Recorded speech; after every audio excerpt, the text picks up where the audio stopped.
Ein Video zog sehr viel Aufmerksamkeit in der Öffentlichkeit auf sich. Dieses Video schockierte viele Menschen, da er dort zwei Katzenjungen, die er schon im Titel angesprochen hatte, erstickt hat, indem er sie in einem Vakuumbeutel gepackt hat und mit einem Staubsauger die Luft im Beutel entzogen hat. Auf jeden Fall wurde kurz darauf auf Facebook eine Gruppe namens Find the Kitten Vacuumer for Great Justice gegründet. Doch einige Zeit später wurden ein paar Leute aus der Gruppe eine Nachricht geschickt, die beinhaltete, dass ein Typ namens Luka Magnotta hinter allem steckt. Nach tagelanger gescheiterten Beweissuchen haben auch viele die Gruppe verlassen, bis ein neues Video wieder auftauchte. In diesem ertränkte der Täter eine Katze, aber das war noch nicht alles, denn es tauchte noch ein Video auf, wie er eine Katze an eine Python verfütterte. Das erweckte die Gruppe wieder zum Leben und die Suche nach Hinweisen ging weiter. Die Videos haben auch Aufmerksamkeit von der Presse bekommen, worauf Alex West, ein Journalist von einem Fake-Account, die Nachricht bekommen hatte, dass sich ein Luka Magnotta in London aufhält, und zwar im Fusilier Inn. Tja, von wegen nach Russland ausgewandert. Auf jeden Fall hatte Alex West ihn getroffen und ihr Gespräch aufgenommen, aber das Gespräch führte leider zu nichts. Wenn ich davon noch Ausschnitte finde, blende ich sie hier ein. Luka. Luka, hello. My name's Alex West. I'm a journalist on the Sun newspaper. I'm not filming you, no, I'm just here. It's just me. I've got me and my pen and a notepad. You okay? Not really, I have nothing to say. You have nothing to say? No. Okay. Am Tag darauf erhielt Alex West eine E-Mail, in dem stand, dass er nun nicht nur Kätzchen umbringen will, sondern auch Menschen. Und das war keine Lüge, denn John Green selber erhielt ein Video, wo der Täter keine Kätzchen umbringt, sondern einen Menschen. Im Video kann man sehen, wie er in brutalster Weise auf das Opfer einsteckte. Ein paar Leute der Gruppe erkannten, dass in einem Video, das vor kurzem von Luka Magnotta veröffentlicht wurde, ein Bild darin vorkam, das sie bis jetzt noch nicht gesehen haben. Auf diesem Bild chillt der Shabab sitzend auf einer Steinstufe. Ich korrigiere, kein Shabab, er ist ein. Dieses Bild wurde genau unter die Lupe genommen und es wurden sehr viele Beweise aufgedeckt. Wie zum Beispiel, dass die Bäume kahl waren, aber Knospen hatten, was auf den Frühling hinwies. Also wurde das Bild zu jener Zeit vor kurzem gemacht. Ein anderer Punkt war, dass die Ampeln nicht nach den Ampeln von Toronto, einer kanadischen Stadt, aussahen, sondern eher nach denen von Montreal, ebenfalls eine kanadische Stadt. Mit diesen Vermutungen suchten die Gruppenmitglieder der Facebook-Gruppe per Street View die Steinstufen, auf denen Magnotta saß, welche sie dann auch gefunden hatten. Somit wussten sie, wo Luka Magnotta sich zum letzten Mal aufhielt, und zwar in Montreal. Kurz darauf fanden auch Bewohner dort hinter einem Gebäude einen Koffer, das sehr stark stank und von Insekten überfallen worden war. Dieser Koffer wurde von Experten geöffnet und darin war ein Brustbereich einer zerstückelten Leiche. Diese Leiche war die Person, die Luka Magnotta ermordete. Dies wurde so bewiesen, indem man die anderen Müllsäcke ebenfalls untersuchte.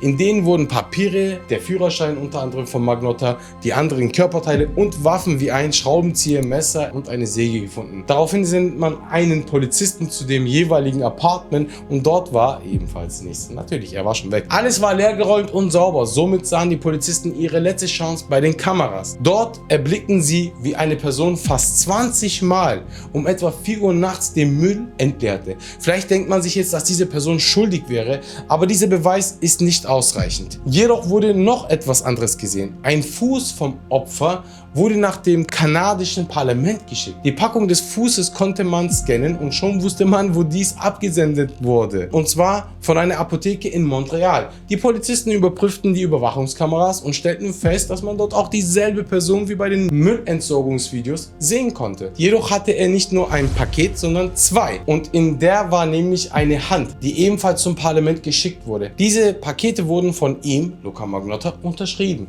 Was ein behinderter Ohne irgendwelche Unterbrechungen suchten die Beamten nach ihm. Natürlich war die erste Stelle, an dem sie suchten, ein Haus, in dem die Mutter von Luka lebt, die jedoch keine Ahnung von irgendwas hatte. Man suchte weiter nach ihm und währenddessen konnte man im Mordvideo etwas sehen. Man konnte nämlich sehen, dass Magnotta mit dem Kopf des Opfers gespielt hatte. Und dort sah man auch zum ersten Mal das Gesicht des Opfers, nämlich Jun Lin. Als man dann nochmal die Überwachungskameras des Apartments checkte, fand man ihn mit Luka Magnotta zusammen am Eingang. Sie trafen sich beide durch das Internet, denn beide waren schwul bzw. bi. Aber nur angeblich, denn in den Kameras kann man sehen, wie sie beide das Gebäude betraten und dann nur einer wieder rauskommt, nämlich Luka Magnotta, der auch dann das Shirt von Jun Lin anhatte. Tja, Was ist mit ihm passiert? Genau. Er wurde von ihm umgebracht. Auf jeden Fall untersuchte die Polizei das Apartment nun intensiv und mit Hilfe von Chemikalien konnten sie sehen, wo überall Blut war. Im Bettbereich, auf dem Boden und vor allem im Badezimmer. Natürlich untersuchte man erneut das Video und man stellte fest, dass die Musik auch im Opener des Films Casablanca lief. Am Ende des Films war dann auch ein Hinweis zu sehen, und zwar, dass er möglicherweise nach Paris gegangen sei. Und das stimmte dann auch, denn man sah ihn im Flughafen Montreals mit einer Perücke, einem Mickey Mouse T-Shirt und einem Ticket nach Paris. Mit dieser Tatsache wurden die französischen Behörden informiert. Diese untersuchten dann sofort die Aufnahmen und fanden ihn. Sie sahen, wie er mit einem Taxi zu einem Hotel namens Novotel gefahren wurde. Die Polizisten und Detektive checkten, ob er eine Reservierung hätte, und siehe da, die hatte er. Jedoch war Luca nicht im Hotel und kam dann auch nicht mehr zurück. Das heißt, er könnte jetzt überall in Paris sein. Aber dann sahen kanadische Behörden, wie Luca Geld von seinem Konto abgebucht hatte. Und zwar an einem Geldautomaten in Paris. Nun wusste man, dass Luca sich immer noch in Paris aufhält, und in der Region des Geldautomaten wurden fast alle Hotels, Geschäfte, Bordells etc. abgesucht. Jedoch erfolglos. Nach einiger Zeit erblickte man ihn nicht mehr in Frankreich, sondern in, wer hätte es gedacht, Berlin. Neukölln. Dort wurde er nämlich von einem Internetcafé-Inhaber, auch ein Shabab, liebe Grüße gehen raus, ich kenne ihn nicht, aber es war ein Shabab. Dieser kontaktierte natürlich sofort die Polizei und anschließend wurde er dann verhaftet. Er wurde zurück nach Kanada geschickt, wo er festgehalten wurde. Im Gerichtsverfahren wurde dann dafür entschieden, dass Luca Rocca Magnotta eine lebenslängliche Haftstrafe bekam. Aber ist das gerecht? Denn Luca behauptet, dass er für die Vollbringung der Taten von einer gewissen Person namens Manny Lopez gezwungen wurde. Schon seit Jahren vor dem Mord sprach er mit den Polizisten darüber, wie er gequält, gefoltert, gezwungen wird. Dies konnte er sogar mit Bildern und Krankenhausbescheinigungen darlegen. Jedoch kann man dann schnell auf den Punkt, dass Manny nur eine erfundene Figur ist, um seine Taten zu rechtfertigen. Alter, das muss man sich geben. Vor Jahren hatte er das schon geplant. Man fand heraus, dass sein Verhalten auf eine Kombination aus einer schlechten Jugend und Filmen basiert. Das soll heißen, dass er sehr viele Filme in seiner Freizeit angeschaut hat und dadurch, dass er viel oder sehr viel gemobbt wurde und auch als Schauspieler es zu nichts bringen konnte, machte er sein Leben zu einem echten Film. Er wollte sehr viel Aufmerksamkeit erlangen, die er auch dann bekam. Aber für welchen Preis? Naja, heute ist er immer noch hinter Gittern und ich denke, das sollte auch so bleiben. Was ist eure Meinung? Schreibt es mir unten in die Kommentare und schaltet wieder ein, wenn die Legacy weitergeht.